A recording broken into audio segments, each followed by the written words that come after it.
Okay, folks, I usually record my free improvisation at the piano on this YouTube channel, but I have a blog as well, and I'm doing a bit more writing lately. So I'm going to do this thing where, bloggers read their blog post as a YouTube video.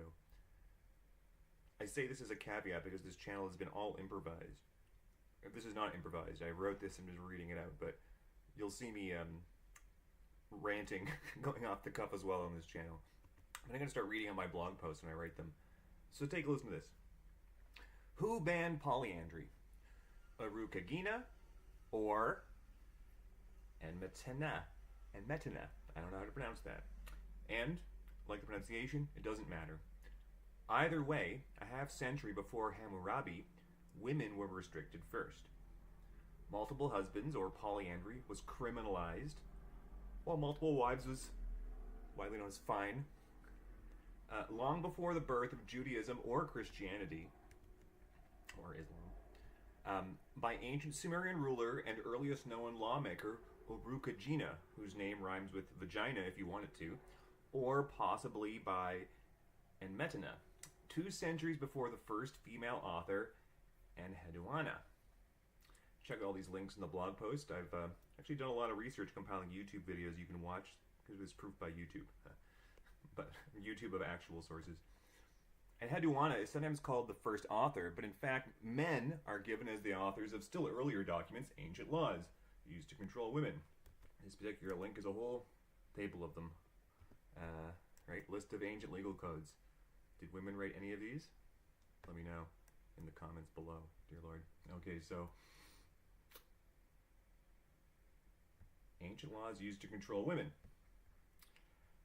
Later, the earliest Roman laws, that's the 12 tables, devote their entire opening to codifying patriarchy, just to clarify.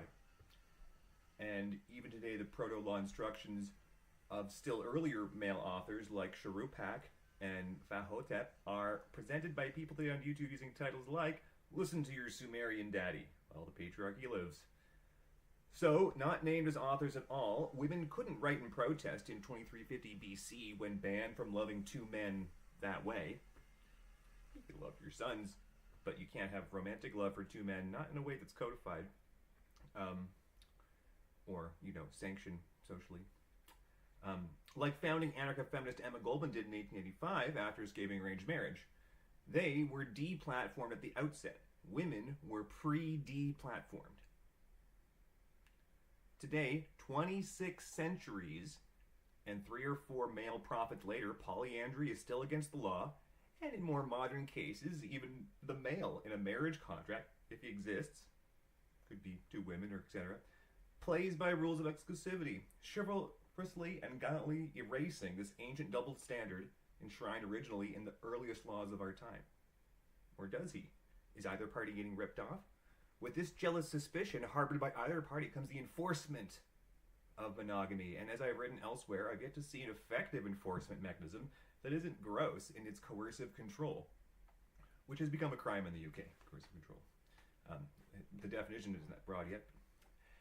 And this perverse incentive to control and surveil the other party for fear of breach of contract, click that one, it's the opera Otello, great opera to watch, is even greater when it comes to men controlling women, as women are the bottleneck in reproduction, women and children first in lifeboats, which is one reason we'll always need feminism, despite these silly arguments to the contrary, especially anarcho-feminism, questioning the government, to, among other things, question the institution of marriage, or rather, to question the abolition of polyandry, long before women could write in any manner that comes down to us with their names attached.